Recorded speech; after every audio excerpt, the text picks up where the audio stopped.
Good morning, everyone, and welcome to our first Commissioner School Counselor Advisory meeting of the 23-24 school year. I'm so excited to be joining you all. My name is Michelle Searcy, and I am the new program coordinator for Comprehensive School Counseling. Thank you for taking time out of your busy schedule. I know that everyone has a million things on their plate today, but the fact that you took time to meet with us to help further our profession in the state of Kentucky means a great deal. We're going to try to make sure that we stay on time. We have a lot of information to cover. But before we do that, I want to do some quick housekeeping. So if you can, please make sure that your microphone stays on mute. That way we do not hear conversations that we're not supposed to hear that may be happening in your office. We also want to ask that you please keep your camera on. This is so that we can connect to one another while meeting virtually. We've all been doing virtual meetings now for quite some time, and we know that it can be difficult to stay plugged in. So please keep those cameras on. But with that, I want to give a warning that these advisory council meetings, they are recorded and they are posted online. So you want to make sure that you are engaged in the conversation today in the meeting and that you're not doing things while we're meeting, or that you have students in the background or people coming in and out of your office that may not want to be recorded and posted online. I want to tell you a little bit about myself, and then we will we'll take attendance. This is my third week in this position, and I am super excited. I come to you with 22 years of experience in public education. I started off as a special education teacher in Bullitt County, and then I transitioned to a high school counselor in Jefferson County at More Traditional. And then for the last decade, I have been working as the director for school counselors in Jefferson County Public Schools. I'm super excited for this new transition in my life and to get to work with all of you to help us strengthen our school counseling supports throughout the state of Kentucky. Again, with virtual meetings, it's extremely difficult to stay plugged in. I know all of these are virtual. So I just want to encourage you all to stay engaged. Join in the conversation because your voice is valuable. That's why you have been asked to be on this council. You can use the chat, and at certain times I'll ask you to even unmute and to join in the conversation. Corinne, are you on with us this morning? Yes, I am. Thank you so much, Corinne. Can you go on and do attendance real quick? Sure will. All right, so I will do my best to pronounce names the way that they are. If you have a correction, just let me know. Sarah Aiken, Western Kentucky Educational Cooperative. I'm here. Thank you. Elizabeth Barnett from Bullitt County. Kate Barron from Jefferson County. I'm here. Courtney Benfield, Glasgow Independent. I'm here. Calvin Brooks, Jefferson County.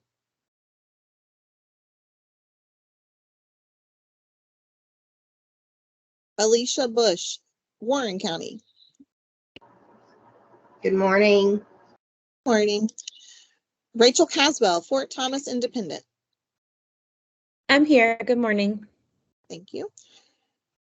Tammy Cole from Powell County.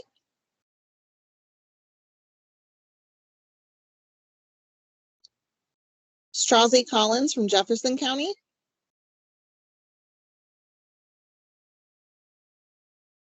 Chelsea Crane, Simpson County.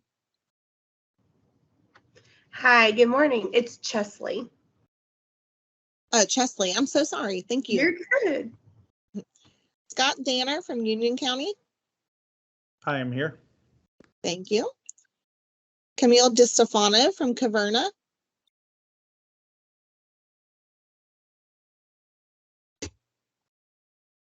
Dr. Lucretia Dye from Western Kentucky University.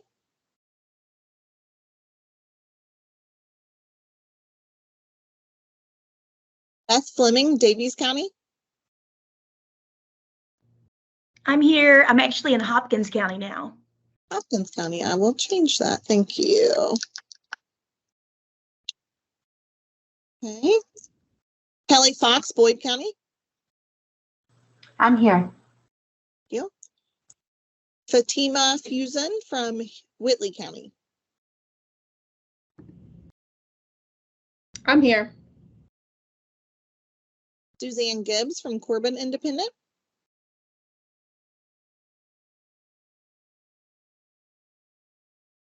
Malia Gibson, Jefferson County. I'm here. Good morning. Thank you. Terry Hall, Boone County. I'm here. Thank you. John Hargis, Pulaski County.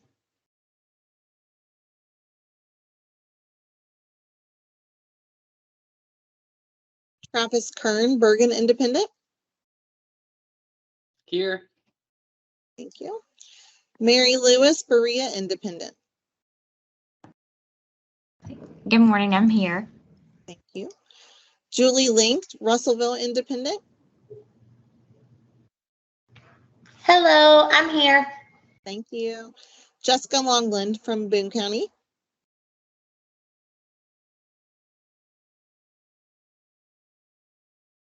Carla McCarty from Paintsville Independent.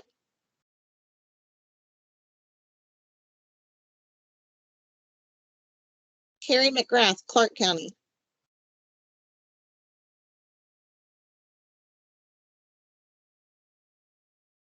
Kayla McKinney from Floyd County. Good morning, I'm here. Antonia Melton from Fayette County. I'm here. Good morning. Thank you. Heather Moore, Boyd County. I'm here. Good morning. Paula Moore from Oldham County. I'm here. I'm actually in Jefferson County now. Thank you. Change that. Cordia Pickerel, Jefferson County. I'm here and it's Cordia. Cordia. My apologies. Amy Pike, Meade County.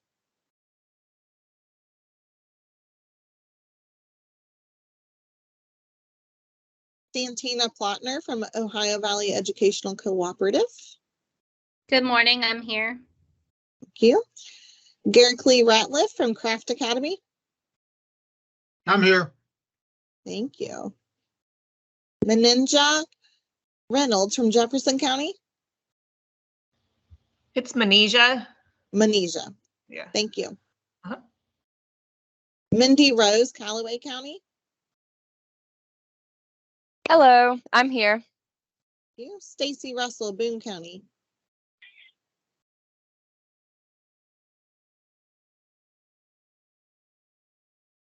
And I am here. Amber Schmidt from Kenton County.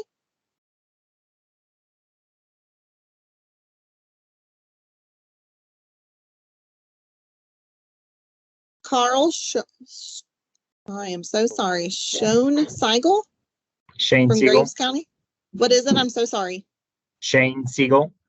Shane Siegel. Thank you. Yes, ma'am. Jelena Wheeler from Russell Independent. I'm here. Thank you. Tammy White, Webster County. Chloe Wilcher from Lincoln County. Good morning, I'm here. Thank you. Kristen Williamson, Clark County. Good morning, I'm here. Thank you.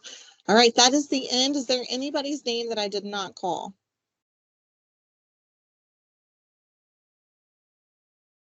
All right, back to you, Michelle. Thank you, Corinne. I really appreciate you doing attendance for us. And I also want to thank Sarah Aiken, who's going to be taking minutes. For those that know me, I cannot talk and write at the same time. So Sarah, I appreciate you doing that for us today. Dr. Sweeney, can you drop in the chat box the minutes, the meeting from the last time that you guys met in June? If you could drop those minutes in there, and if you guys could take a second to take a look at them if you have not done so already. And I'll give you just a couple of minutes to do that, and then we'll come back together and get on with our agenda for the day. There you go. That is there, and you can just look for the June 1st summary. It's on the right-hand side of that page. While you're doing that, I also want to thank Dr. Sweeney for being here with us today. I appreciate his support and his love for our school counseling profession. It runs deep. And I also want to bring you greetings from Dr. Woods Tucker, who is our Deputy Commissioner and Chief Executive Equity Officer. He values the work of school counselors and the impact that we can have on students. And so I also want to bring you greetings from him. Okay, so we'll give you about 2 minutes to read over the minutes from the last time. So it's 2:11. We'll come back at 10:13. Okay, do I have someone that can approve our June minutes? Sure, motion to approve. Thank you, Travis. Do I have someone that can second that? I'll second that. Thank you, Kelly. All right. So I want to go over the agenda for today. This was posted, but I want to go on and show it to you real quick. So for today, we are going to do an inclusion activity here in just a second. Then we are going to move on to hear some suicide prevention in Kentucky updates. That's going to be very timely. And then I'm going to give you some KDE updates, give an opportunity for questions and feedback, and then we'll have an adjournment. Make sure you go on, if you do not have these meetings marked in your calendar, that you go on and mark those in your calendar. If for some reason you're missing the link, just email me and let me know, and I can send it back out to you. So the next one is going to be November 30th, 10 to 11:30, followed by February 8th, 10 to 11:30 Eastern Standard Time, and May 30th, 10 to 11:30. I see some folks writing, so I'm going to give you just a second.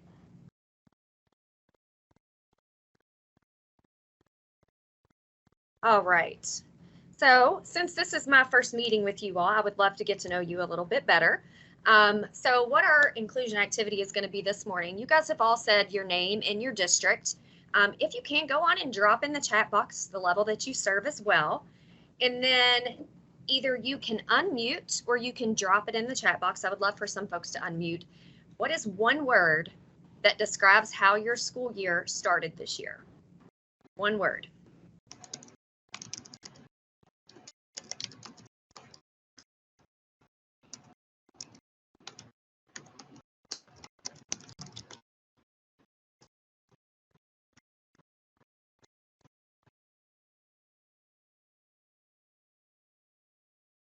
I have exceptional wait time, y'all.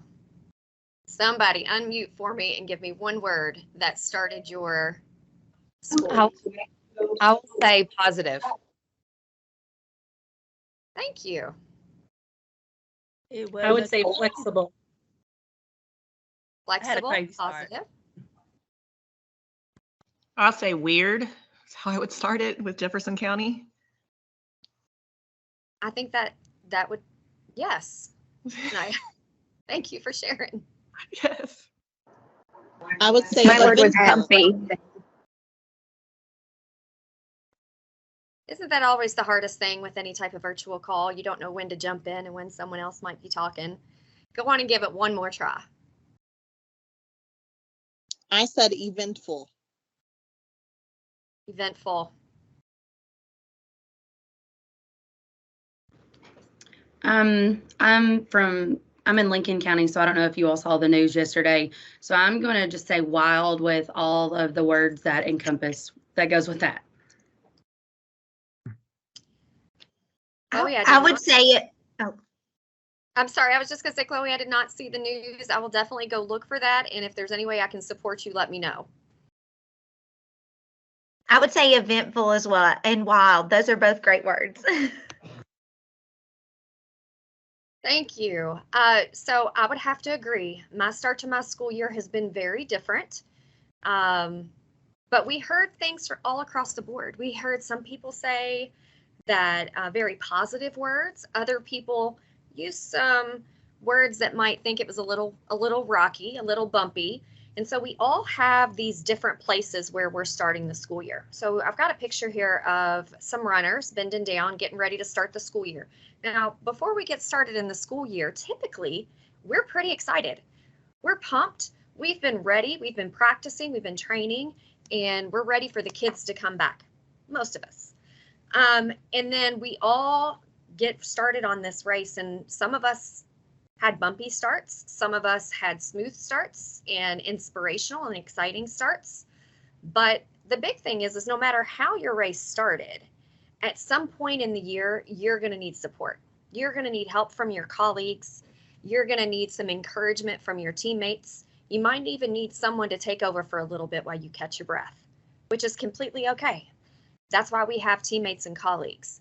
We have a lot of school counselors in the state of Kentucky, and I firmly believe that if you needed help, you could call on any of them and they would help you. You could certainly call on me and I would help you. But our goal is to finish. And this is going to be a long school year. We've already had some crazy things that have happened throughout the state. If it hasn't happened, anything hasn't happened in your county yet, it will. That's just school and life. But our goal is to finish strong.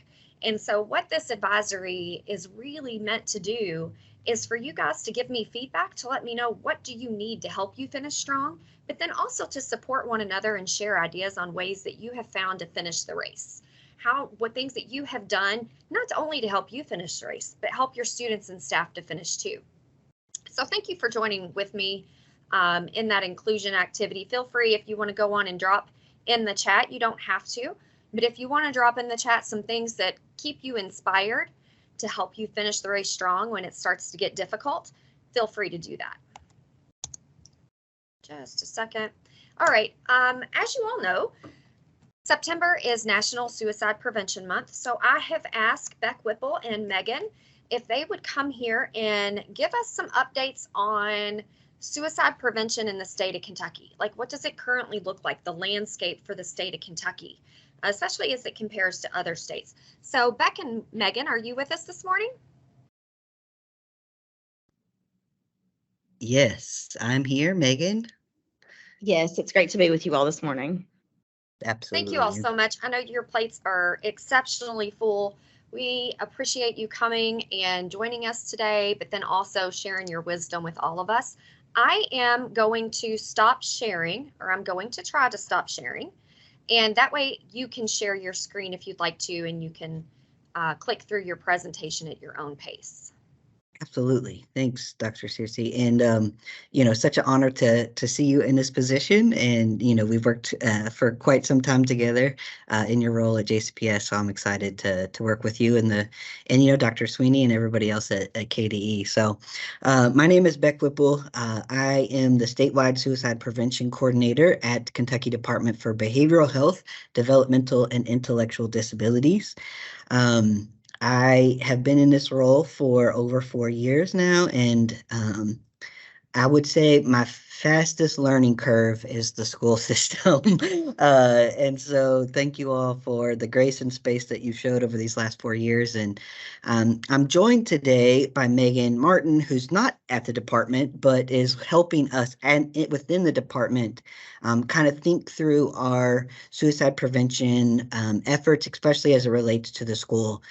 Megan has heard me say this many times. I can speak and talk about suicide, unfortunately, probably until, the cows come home or whatever weird colloquialism you want to use. But I do not speak school, and I have not been speaking school as many of you guys might have felt. So we have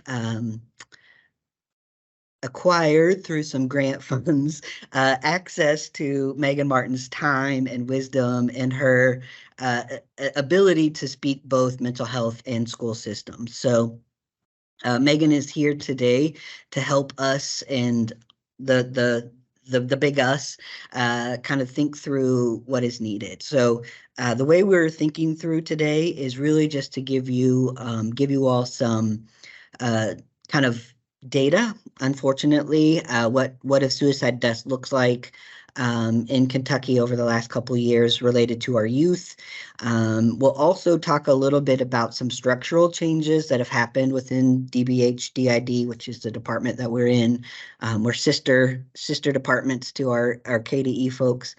And then also, really, we want to spend a larger amount of the time asking for your all's feedback. It is September 28th, and I can tell you that when October 1st comes, I am relieved because this month is very busy. And I know from the state law that this month has also been busy for many of you as you've worked with your school systems to meet the state required training mandate. So we want to hear about that, and we want to kind of think through what's working, not what's not working. This is probably not the space for a larger conversation, but we want to kind of figure out where we need to begin. So I'm going to share my screen, and Megan, please, as you know, jump in anywhere you want to jump in. So I'll start with sharing this. Everyone see that okay? Nope, because I didn't hit share screen. You know, it's only been 3 years since we've been doing this. There we go. All right, is that better? Yes, we can see. So this comes from our partners at Kentucky Department for Health or Public Health.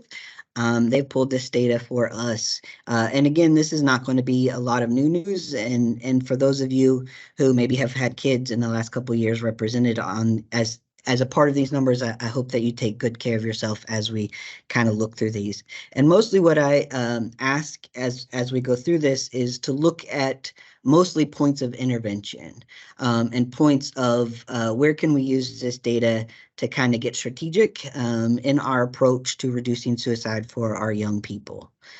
So you'll see that there's going to be some different age representations. Some of the graphs are going to be 0 to 17, and some of them are going to be, 10 to 17, and some of them are going to be 10 to 18. And the CDC doesn't track deaths that are younger than 10 by suicide. There's a lot of reasons for that, but we won't get into that today. So you'll see the mechanism, the main mechanism for suicides in the 10 to 18-year-olds is firearms, followed a little bit closer than we'd seen in previous years by hanging, strangulation. You'll see a little bit of poisoning and then a kind of a wedge of unknown. And those are different related circumstances. But again, what you'll primarily see is firearms and stringing and hanging. Again, this is not going to be new news for you all, but we have seen a continued deaths by firearms for our males. And interestingly, and interesting is a weird word, we've also seen an increase in deaths in firearms by our females. Traditionally, historically, they have not used firearms, but we have seen a bit of an increase related to females. And as you'll know too, that this is a binary, and so we, this binary of male female doesn't represent perhaps some folks' identity, and we just want to give space for that. You'll also see here, and this is where I want to kind of have you all look for some points of intervention and having kind of conversations with your young people, as well as most likely their parents, if possible, if you have them. This is our 10 to 12-year-olds in kind of mechanisms of death. You'll see hanging, strangulation is the largest by far. If I click through here, this is our 13 to 15-year-olds. And so this is where we see the beginning of the shift towards use of firearms. And then even as we get to 16 to 18-year-olds, that increases. So when we're thinking about this particular mechanism and having conversations as school counselors with our parents and perhaps the young people, these are kind of the conversations, or hope to be the data to provide that conversation of, hey, assessing your environment is really, really important in times like this. And we know it's difficult to have conversations about what may or may not be in your home as related to firearms. But we know that folks who die by suicide primarily die by firearms, and also hanging and strangulation. Sorry, words are really hard. I've been talking about suicide for a whole month now. And so it's all kind of, So just kind of thinking about that. These are our deaths across the last 10 years almost. You'll see in 2014, in 2015 it spiked and it has not kind of went back down. This is 10 to 17-year-olds, and the lighter blue is our females and the darker blue is our males. You'll see too that, 2020, 2021 are interesting years, especially as it relates to female suicides in 2021. This is when you add a year of the 18, so 10 to 18. So you'll see all of our numbers go up, especially our male numbers. So it went from 22 to 27, whereas the female suicides increased by 1 in that same year. This is just a trend. I'm not going to spend too much time on this because it just is a different representation of that. One thing too that I want to highlight in this is our suicides by our Black youth. In 2020 especially, we saw a significant increase in deaths by our Black youth. And I will say from 10 to 24, the percentage of all Black youth or Black suicides of all suicides amongst our Black Kentuckians in 2020, almost 50% of them were youth. And that is not proportional to the number of adults that die by suicide in the general public compared to the number of youth. So we have started a Black Youth Suicide Task Force. We were invited by SAMHSA, our federal partners, to a policy summit. And we're working with KDE, 988, and a lot of folks that are kind of out doing the work. So you'll be hearing from us, and also maybe even getting invited to be as a part of the task force as we grow our action and our action planning. These are ages of transitions and kind of the grades. You'll see a lot of transition age suicide, so 6th to 7th grade, 5th to 6th grade, as well as 8th to 9th grade, and then kind of as our seniors look at what their life looks like after high school. So I'm going to stop my share here for a second and just ask for any questions related to the data or impressions or things that kind of stood out to you.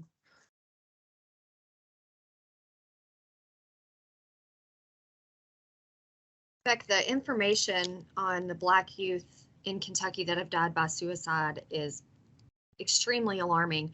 And that goes along with what we're seeing with national trends with Black youth as well. If you guys have not read up on that research that have been going on with the increase of suicide by Black youth, especially our Black boys, you really should go out there and take a look at that. It is powerful data to sound the alarm that we've got to put more protective factors, especially around our Black youth, and doing a lot more education. So thank you for sharing that. Yeah. We'll be having community conversations / listening sessions for for schools that have a higher population of Black youth, and also even our rural folks that maybe have Black youth as well as multicultural youth or multiracial youth. And so, yeah, just be on the lookout for us to come chat with you as to see kind of what are you seeing as community drivers, because we know this isn't identity based.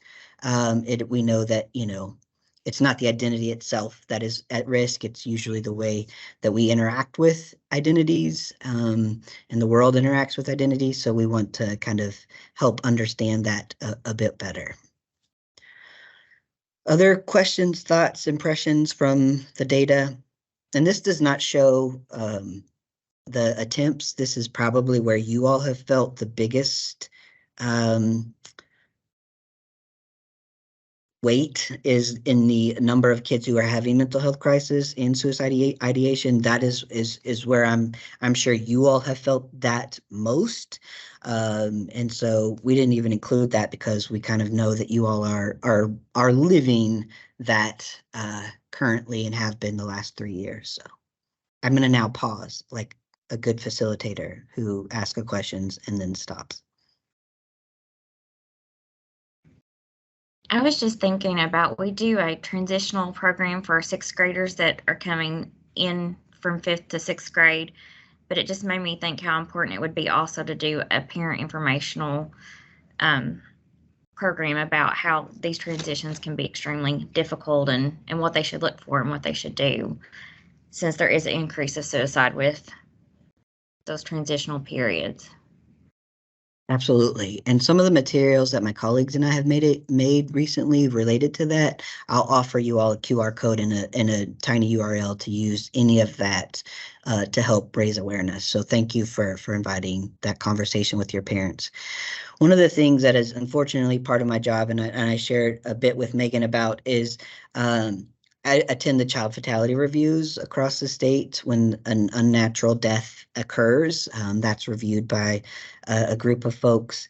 And one of the trends that has been really alarming to me over this last year and a half, 2 years, is, and again, probably choosing my words carefully here, where the school has perhaps recognized a risk or a warning sign, and that has been communicated to a caregiver in some capacity.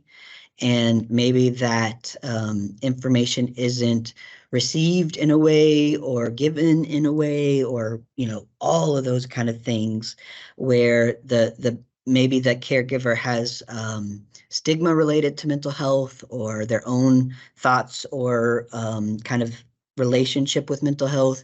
And maybe that child isn't taken because, again, whatever is happening with that parent, maybe they have lack of resources or whatever that might look like.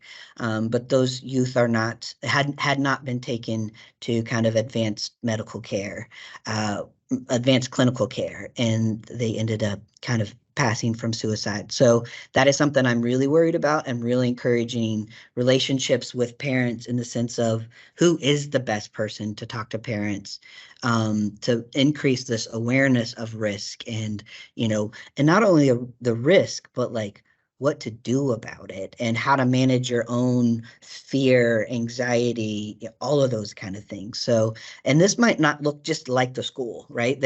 There are many avenues to talking to adults that have youth. And I think, working in relationship with the schools, but who else can be a part of sharing that message? However it could be heard best. So that is something that we are very much looking at. Yeah, the KIPP data is really alarming and also not able to be administered this year. So we will see what happens with that. Megan, did you want to add anything about any of that while I put the slides back up? I think that you made a great point with the youth serving agencies that we're working with across the state to kind of bridge the gap, whether that be our family resource partners or the clinical, whether it be public or private clinical mental health services that we have access to, but just everyone being on the same page and collaborating with that message that's going out to families that do have youth that are at risk is really important moving forward.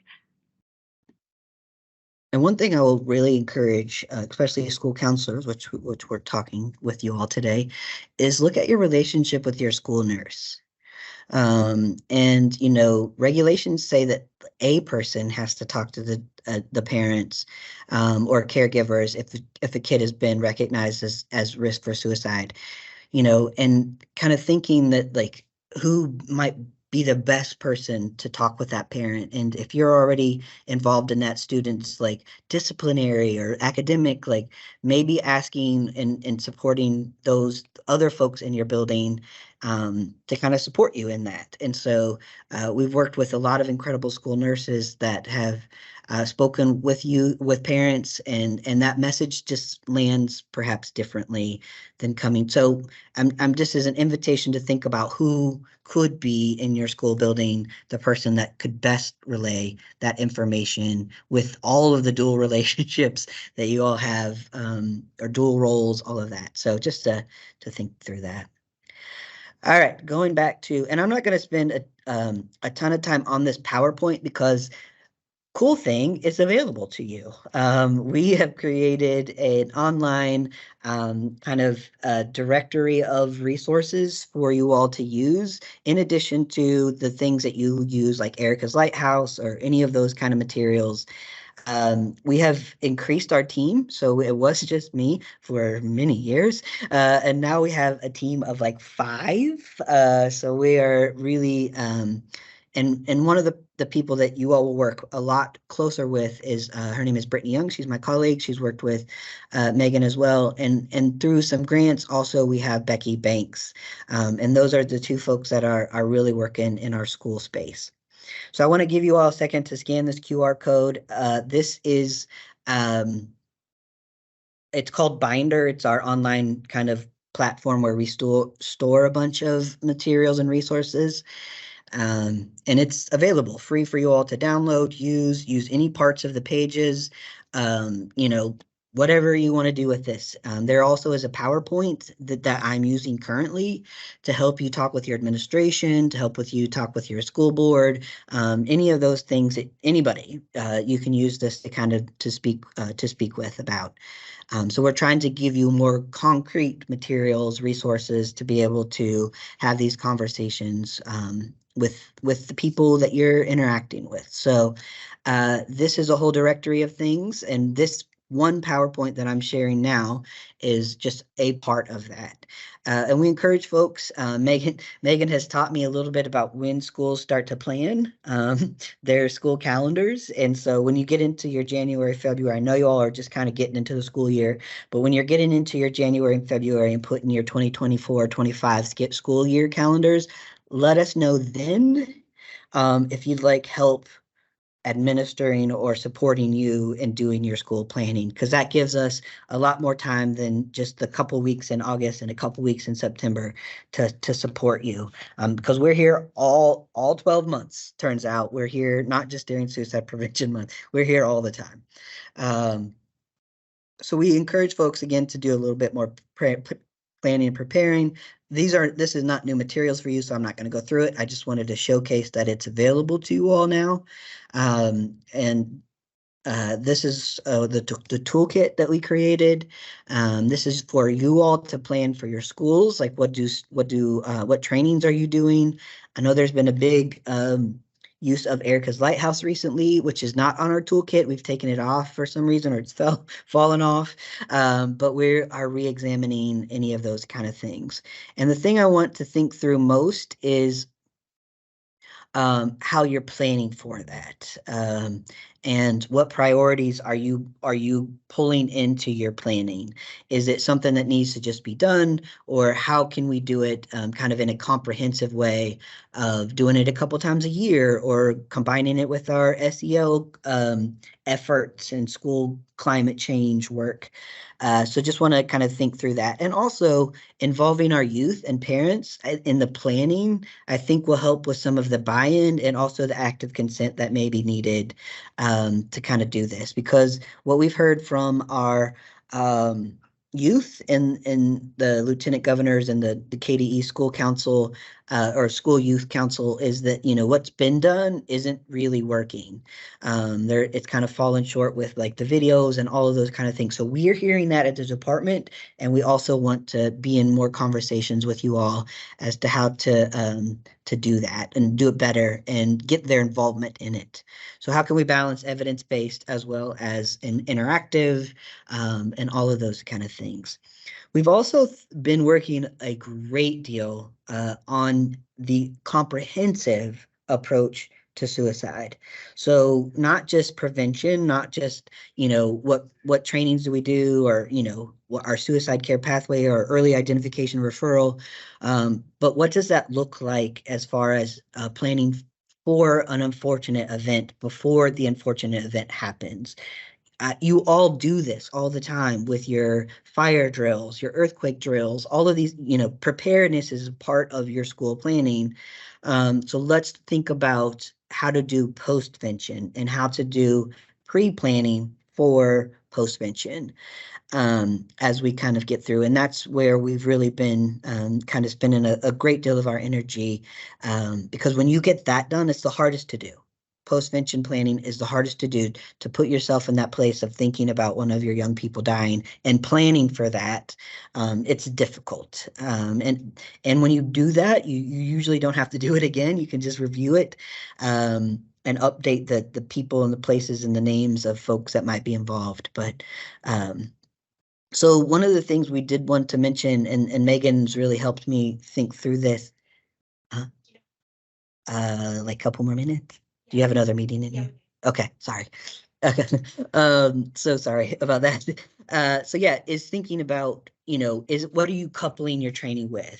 Is it just a curriculum, which is, meets the standard, but ideally we want to get to this impactful place of you're doing the training face to face, and also you're encouraging a review of your local and your school site specific policies and procedures for that pathway to care.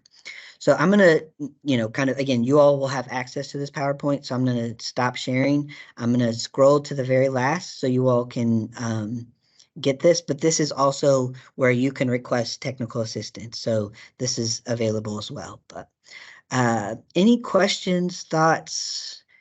We're trying to be more proactive with resources and some of these kind of toolkit.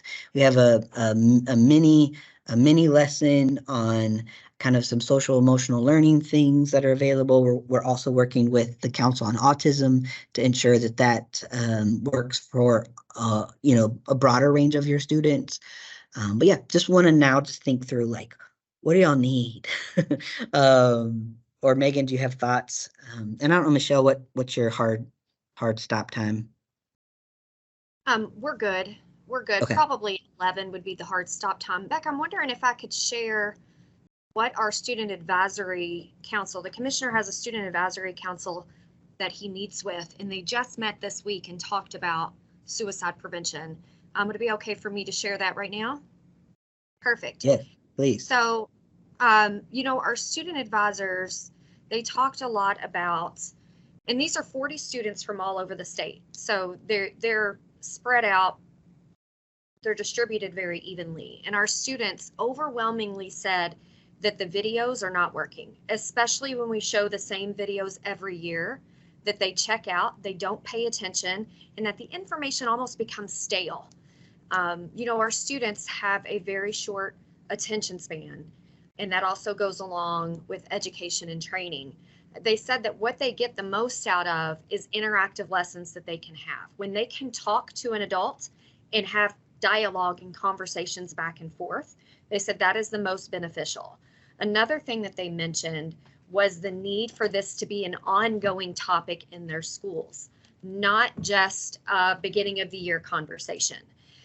We heard from a gentleman that said that his school has it, of course, at the beginning of the year, but then they have assemblies throughout the year. They have guest speakers that come in. They talk about proactive strategies to take care of their mental health. So it's woven into the fabric of the school in their flow of information that they share with students. Students also mentioned that something that would be helpful would be an easier way to let the counselor know that they need to talk to them. The kids said that when they have a QR code in the bathroom stalls, that's really helpful because nobody sees that they're requesting help. But then some said they get put up in their bathroom stalls and quickly get torn down. So we might have to be creative on how we get those QR codes put up.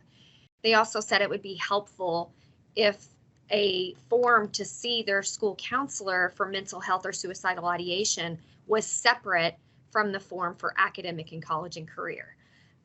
They said that when they are forced to pick a box, it is very hard to always know which box to pick, and the forms are exceptionally long. And when they're in a emotional state, they give up on forms that are too long with information they have to fill out. So they gave a lot of really great feedback, both things that were going well and things that they would like for us as a role group or as educators to do better to meet their mental health needs. I was going to talk about this one later, but they also talked about their concern for educators' mental health. They said that they notice when their teachers are not mentally well or when they are going through something difficult, that the content is delivered differently. They don't feel like they can connect as much, and they are seeing more and more of that from their teachers, and they're very worried about their teachers. So I think as we're talking about this, we're looking at it from a student perspective, that as school counselors, we also know that if the teachers are not well, that's going to trickle down to our students. And so finding ways to support our staff just as much as we support our students is a priority. Michelle, can I add? So one of the things that Dr. Cersei and I have been doing with school counselors around the state is talking about being data driven. And one of the tools that we all have access to is something called the Impact Kentucky Working Condition Survey. And that's a survey that our educators take. One of the fields is on their perceived, their perceptions about their own emotional well-being, along with their colleagues' emotional well-being. So you already have access to that data. You can use that data to work with different leadership team members, your staff, to make team-based decisions on how to best intervene and support those educators as well. Yeah, I love that because it is a climate, right? It is everyone, and even as someone in relationship with you all, like, how are you? How's your health? How like, what is your, resource map of how are you caring for yourself? And because when I've worked with schools that have lost someone to suicide, it all almost entirely gets placed on the counselors to support the teachers, to support the kids, to support, each other. And so, that's a lot. And I'm a huge proponent of, suicide prevention starts within my own brain and body. I'm someone with lived experience. And if I don't care for myself, the rest of this doesn't work, and I get to be really selfish about that. And I take that space because, it's vital. And honestly, when I was working with young people and I wasn't, was a portion of that driver of suicide is, that like I have to take care of everybody else before I take care of myself. And that literally almost killed me. So I encourage you all to think through that yourself. And it feels overwhelming. And it feels overwhelming for me to help support schools with this law and all of this. And so I can't imagine what it feels like for you all as people responsible for doing it. So are there things that we can do, just low hanging fruit, like QR codes, or, higher level things that we can do to support you as you also just got done, most of you, rolling this out? And I love the suggestion of exploring summertime. The law says just by September 15th. It doesn't say, from the first day of school to September 15th. It says, by September 15th. So if you're having folks come in for parent nights or, orientation or any of those kind of things, that space you can use as well. So just get creative. But when you're in that tunnel of like, it has to be done in this time, being creative is so hard. And also when your tank is empty, creativity is the first thing out the box. So yeah, I'm gonna be quiet now and listen. Travis, I see your hand. Yeah, I had something struck me, Mr. Whipple, as you were talking about maybe thinking through, right, about who makes the call home, who has the relationship with the student that might be in the intervention stage that's disclosed that they're having thoughts of self-harm on whatever level. And I was just thinking about how it would be really helpful to me as a school counselor to talk with, like in a group setting, other school counselors at other districts, perhaps, about how they approach that in the moment, the procedures they take, and then maybe within that discussion, some feedback about best practices in those situations. And I know there are different resources available to districts all over. There's going to be a lot of disparity with that, but so I just think that though that's really helpful. I know I have procedures in my district how we go about it, but it sounds like there's a lot of different ways people are doing it, and I think that could be a real support to school counselors. Yeah, I would love to host those, or just create some space with Dr. Searcy, and we can create some, mutual learning, mutual conversations, and with some best practice. Because what I know about being someone who's been in the suicide care pathway is that we design procedures for efficiency, not effectiveness. And I know many of you all have been as a part of that efficient system, right? Where the teacher tells the counselor calls, but it's like, is it effective? And, not asking you to, do anything outside of your procedure, but having those higher level conversations of, is this the procedure? Is it working? Right? Are we identifying kids, and are the parents hearing us? And I know that gets hard when you think about all of what you have to do in a day, and then also thinking about, is this policy working? That's a lot. And so I would love to have some conversations with you all, and would very much commit any amount of time. Megan and I, I'm just volunteering Dr. Searcy on her third week of the job, but we would love to have that. This is a passion topic of mine. Suicide prevention, mental health, and a school counselor's role in equity work. Those are all three hot passions of mine. So I would love to partner with you on that and almost have roundtable discussions with lead scenarios and opportunities to share what's working and what's not from other school districts. I think that would be a powerful learning event that could take place. And just looking at the chat box, it seems like several of you would like that. And I think it's also important to remember, when you're trying to look back and reflect on how things went from your school, I really encourage you to pull in students. Yes. A mix of students that's diverse, that represents your student population well. And ask them, how does it go? Does this meet your needs? It is important that if we're delivering a training to any audience, that we find out, did this meet what you needed as a learner? And so talking with your students and getting student voice, I promise you will get powerful feedback.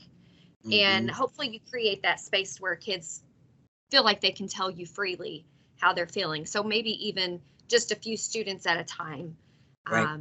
And switching those up from all grade levels that you serve. Yeah, because think about the message. We talk a lot about, making sure a kid has a trusted adult.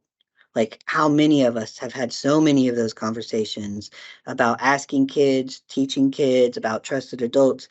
And then when they go to their trusted adult, if it's not you, what are we teaching them? That they're just a handoff to someone else, right? Like, and I think that's hard because they trust that person for a distinct reason. And not to say that they don't trust you, but they've put that person. And so how do we use our time in our legislatively mandated trainings to help think through processes of, who covers a classroom if a trusted adult is a teacher, and they need to have that conversation with a parent because, again, they're the trusted adult. How do you cover, right? Or what is a risk? What are the, it doesn't have to just be didactic training. You can do trainings that encourage dialogue, encourage conversation, encourage looking at the system, and as long as you have it kind of couched in best practice, and this is what we know works, and this is what we know doesn't work, and some of those kind of things. So, Megan, I want to get your thoughts and impressions as we kind of chat as well. Oh, relationship mapping, yes, please. I was just getting ready to mention that when I saw it dropped in the chat. So I definitely think some of those roundtables would be great. And I think it's important for everyone to be aware also that part of the work with the grant funds is going to be ongoing. So it's nothing that's going to just happen one time or occur once. It will be ongoing. A lot of these documents that Brittany and Beck have worked on as well, we are currently working on revising and adding to. So there are almost live documents that are updated as new resources are available and best practices are released.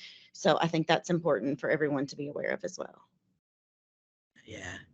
And we've received a grant this is a little bit more in the weeds, but I want to tell you, just because it's going to create something, I think that's going to be helpful.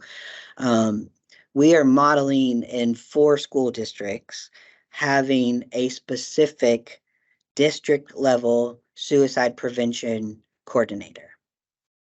So that in that district, one person is kind of the like responsible person for, you know, not just the training, but being in those rooms, in those spaces with youth, with teachers, with counselors, with, you know, with administrators on what's working. And so we're working with these 4 districts. I heard somebody from Caverna on here, so yay, Caverna, that's one of them. They're rural. There are 4 rural districts. One of the district is a bit bigger, but it's not Lexington or Louisville. So for some of you who are in smaller districts, we're looking at you because you usually in small districts are the person. And, you know, so thinking about that. So the goal is with this grant is to look, does it work, right? Does it reduce suicides? Does it increase, you know, effective policies and procedures? What does that? And so right now we're doing a community of learning. Sarah Akins is on there, and Megan and I are leading that up. And so we're spending time with these 4 districts and their support systems, their co-ops, their RPCs, to create a district change team. And so if, you know, when and if this is a pilot that works, we will roll how to do this out, so that, you know, folks can use what we've learned in these 4 schools. So.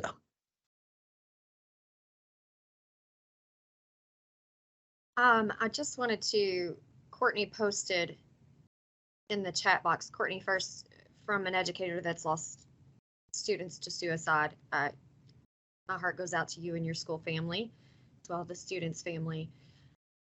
I completely agree with you that our teachers are much more comfortable talking about their content area than anything related to mental health. So if we're going to build up capacity within our schools, being able to train and empower teachers how to have conversations is necessary. And it's not just teachers, everyone in the building. We know that students might go to a security officer or the cafeteria worker or the front office staff. So we need everyone available and more comfortable. And the only way to do that is for us to talk about it more. Our kids are much more welcoming and comfortable talking about mental health than the adults are.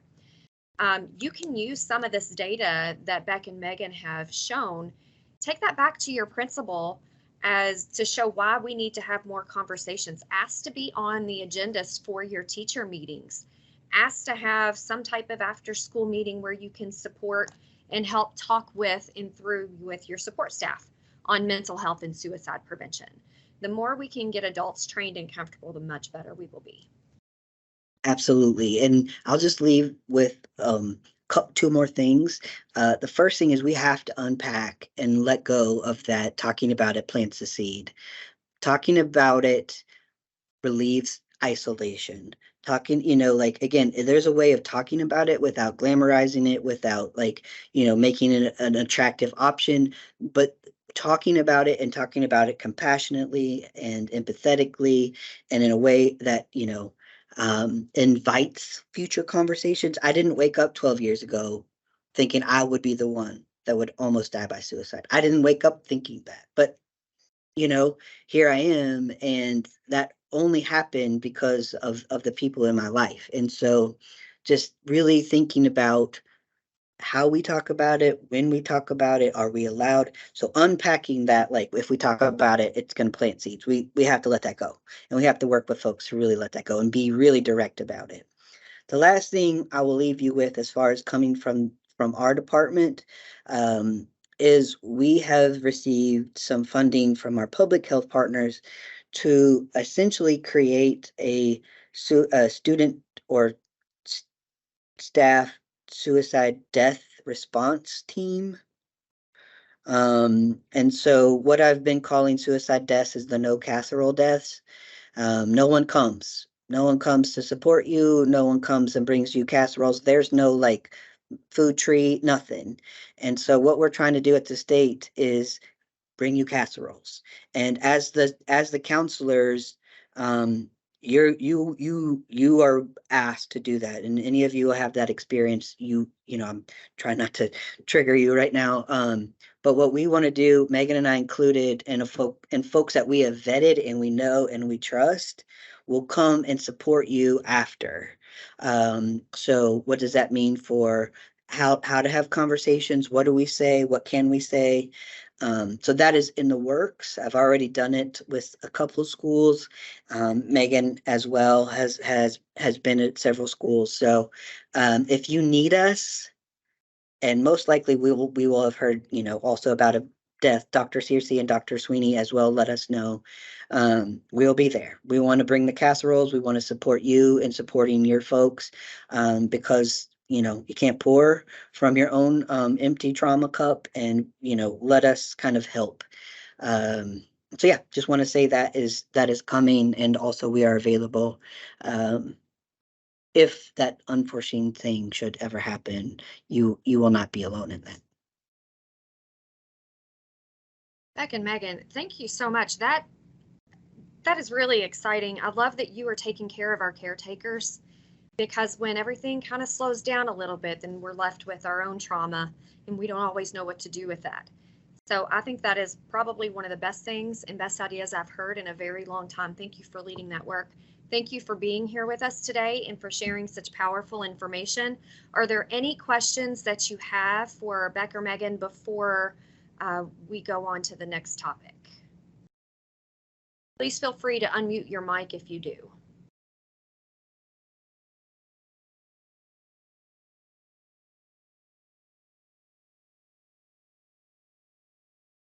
Okay, Beck and Megan, it looks like we are good. Thank you again for joining us today. I know this has been a heavy month for you both, so taking time out of your day to come here with us on a Thursday morning is, we appreciate it. Thank you all for taking such good care of our kids. It is a team approach for sure. All right, I'm going to switch back over and share my screen. Give me just a moment. All right, we've already done this a little bit, but I want to give you an opportunity to weigh in if you would like to. I've already talked about the highlights from the Commissioner Student Advisory Council, but I wanted to get some highlights from you all. If you want to unmute or drop them in the chat, I cannot see the chat while I'm presenting my screen. So Dr. Sweeney, if you could help me read any of those out if they come through. What are areas of improvement that you would like to do for next year? What are some things that went well? What are some successes that you've had? And do you have any student voice feedback from your students that you would like to share?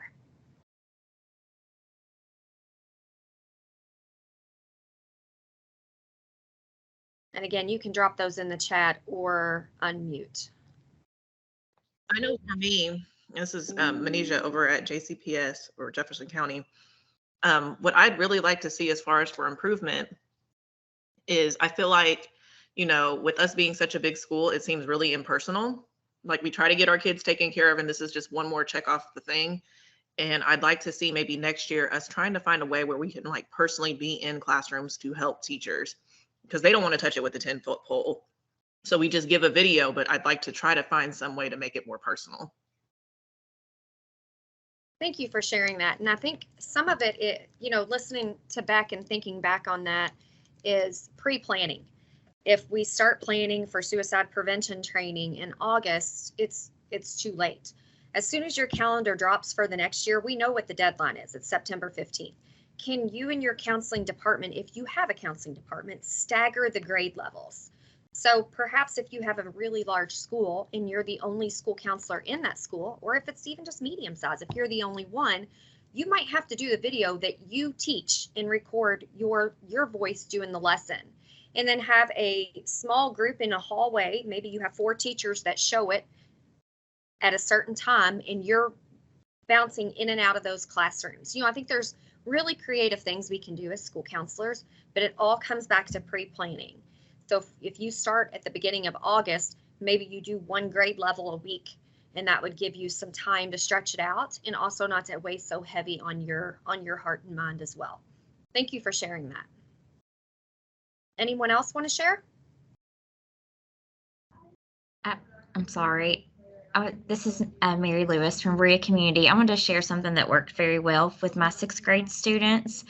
My daughter is a junior, and at Berea Community, we have elementary, middle, and high together. So the students are always seeing each other, which can be very beneficial.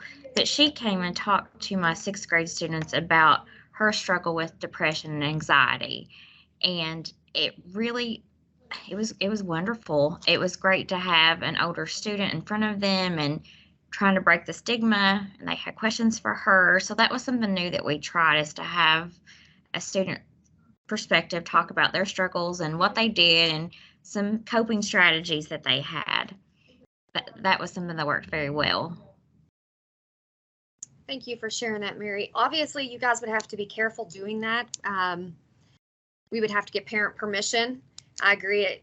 Whenever you get students in front of students, it's exceptionally beneficial. But we also want to make sure that it's an environment where that student's not going to be triggered, or they're not going to receive negative feedback from their peers, even if they are younger, that would hurt their mental health. So there could be some challenges to that, but even if you had a student that recently graduated that would come back and talk, or a younger teacher or someone from within the community. But I agree, students talking to students, they learn the best. So maybe even if they had a portion of the training that they co-led with you when you're talking about proactive strategies on how to take care of yourself and trying to end that stigma. Thank you, Mary, for sharing. Anyone else like to share? Hi, this is Cordia from JCPS. One of the things that I'm really trying to do is because I agree, those videos they can get dated and all the things, but I try to show it because I know that's mandated and that's what we're supposed to do. But every time I go into classrooms, I make sure I do a 5 minutes. So I go in once a month, and then I see them at lunch. And then I make PSAs every week for my students, like a very short 5-minute, what's going on this week. So I always bring it up, even if it's just, if you see something, say something, or if you're worried, or this is something that I always make sure I say something once a week to the students in my videos, and then every time I come into classrooms. So I think just that little conversation helps. And then every time we have a faculty meeting, I remind our teachers, because they are so afraid, I think, a lot of times of getting cussed at or yelled at by parents, that they won't call, which I get. We're in that day and age. It's just harder and harder to sometimes have that communication. So I think that's, like you were saying, Michelle, I make sure I talk about it every chance I get to be in front of an adult or a kid. I say something about, may not always say this word suicide, but I actually try to, because I want them to know what I'm talking about. But I always talk about mental health in any capacity I can whenever I'm in front of kids. Cordia, I love that idea of a video PSA, and I'm wondering, with Mary's idea of having students, if the student could help lead the PSA.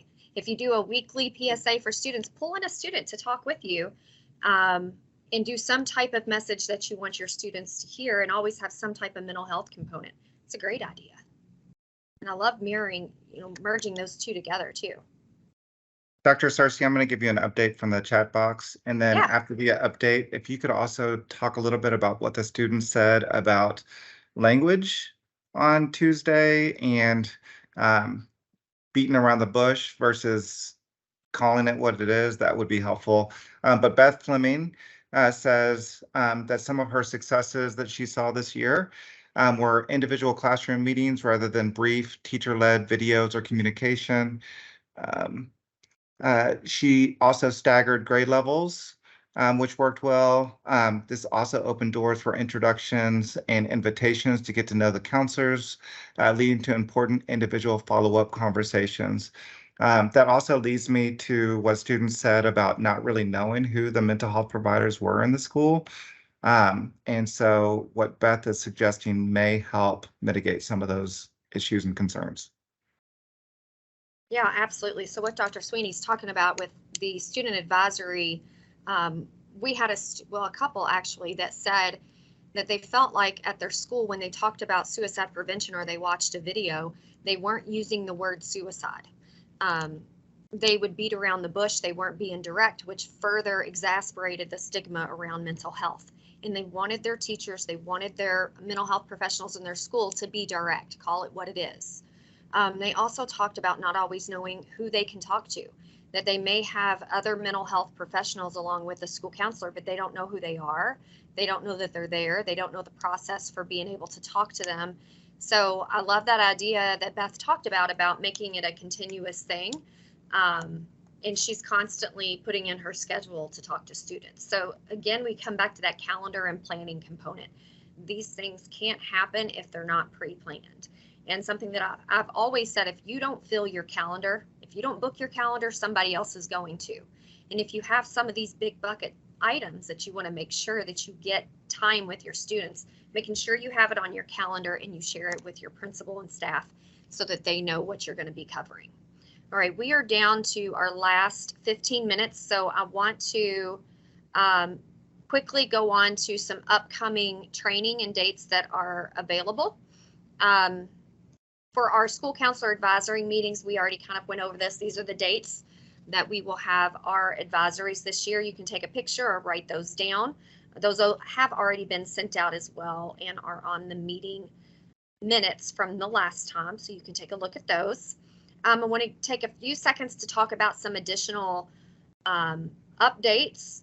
I've already kind of given a reflection from the first 2 weeks. Damian, Dr. Sweeney, and I have done several presentations together where we're talking about school counseling data and especially how school counselors can use data in equity work within their schools. I've done some new counselor academies trainings, being prepared for that. We've had our student advisory councils, which by far was the highlight of my week, being able to talk to students. Was able to present to ASCA yesterday on using the racial equity tool that they've just developed and putting actionable items to it. So it's great that we have a tool around equity work called Equity in Action, but what are the steps that school counselors can take on each of those cogs of the school counseling wheel to get this work pushed forward. Just a reminder, our school counselor use of time is going to be due November 1st. That tool is going to be released the week of October 1st. So that'll be coming out soon. We have some just last minute finishing touches that we're doing, so that'll be sent out next week. We also have our statewide use of time templates that are going to be sent out. Our social emotional implementation guide is complete. And right now we are currently working on the trainer slide decks. So once that is done, we'll definitely make sure that we announce that here. And then I also wanted to talk quickly about Senate Bill 150 KDE guidance document, because that is something that you all talked about significantly, a significant amount of time last time that we met. At that point, we had talked about the possibility of KDE developing a guidance document specifically for school counselors. After the meeting and over the summer, several departments had come together and met, and they decided that they did not want to have a bunch of different guidance documents for different role groups, that could become confusing. So they are going to stick with the guidance document that they have already developed. However, Dr. Sweeney and I are available to help with questions that you may have. Make sure that you're checking your board policies first, because each board is required to come up with their own policies and practices and procedures around Senate Bill 150. So use the KDE guidance document, check your board's policies, and then let us know if you have any questions. Dr. Sweeney, do you want to add anything to any of that? I think everything that you said was great and very helpful. We're here for any and all, as many as you want, questions on SB 150. If we don't know the answer, we work with our policy advisors in our Office of Legal Services to get the answer. Just a few other things that I want to make sure that you're aware of. We recently announced that no student in Kentucky will pay more than $12 for an AP exam, for an advanced placement exam. And that's for standard fee exams. Any student that receives free or reduced lunch or takes an AP computer science exam of any kind will receive those exams for free. So that's really exciting.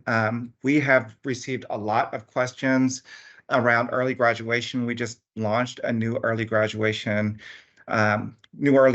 guidance, templates, etc. So we've been updating that. Our team is in charge of graduation requirements as well, along with the individual learning plan and much more. So there's been a lot going on, but we are excited to do this work and to be a support for our school counselors and our kids throughout the state. One of the things that we did make sure, you know, as a previous school counselor and as somebody that previously sat in the seat that Dr. Searcy is in, and she's doing an unbelievable job, y'all. So I'm so excited that she's here. We always try and speak up for our counselors. So I do want you to know that Kentucky is the first state in the entire country to have something called the Equity Playbook, and that offers one-on-one personalized executive coaching for school and district leaders. We made sure to put school counselors in that. So we've had school counselors from all around the state that have received that coaching. We also have teachers that are part of that program as well. So those are just a few highlights from our team. You know, that are happening right now. And I just want to reinforce that Dr. Searcy's experience as a school counselor, as a district lead for school counselors, as somebody that's led nationally and statewide for suicide prevention, crisis work, etc. She is an unbelievable resource that we have. So lean on her, lean on us, lean on our team. Thank you. Thank you so much. I appreciate that. All right, lastly, we just want to say thank you again for being on the advisory team, and we also want to open it up to any questions, comments that you might have. We have about 10 minutes, so we want to make sure that we give you space to do that. So let me stop sharing real quick so I can see your beautiful faces. There we go, and I can finally see that chat box. So if you have any questions, comments, or input that you would like to give us, we would love to hear it. I have a question and a comment. First, Michelle Searcy is amazing, and the reason I want to be a school counselor, I love her, and I'm so glad I get to see her. But second, going back to the increase of suicide amongst Black youth, and he was talking about the task force, I would love more support information. I'm at a predominantly white school, and I am always, you know, I have a strong connection with my Black and brown students, but trying to facilitate that with my colleagues who are really open and want to do all the things. But any type of more resources, or if we can even have a separate whole meeting about that, I'm open to all of the things around that. So that's it. Thank you, Cordia. And that's the sweetest thing I've heard today. Thank you. You just made my day. Yeah, I have that on my list, and I'm going to get with Beck and Megan to talk to them about that, because I love the idea of pulling together folks and doing these roundtable discussions along with training so that we can learn from each other and create resources for school counselors in Kentucky that supplement what Beck and Megan have already done for around best practices. So thank you. Anyone else want to share?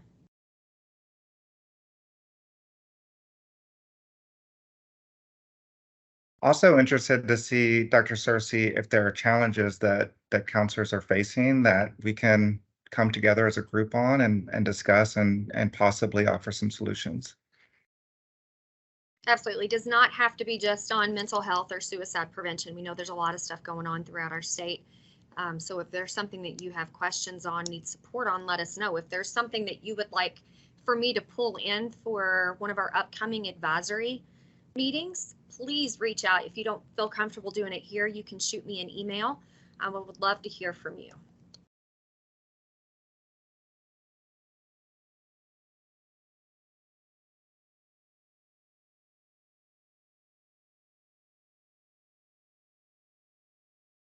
All right, y'all, I want to thank you for coming, for spending time with me today.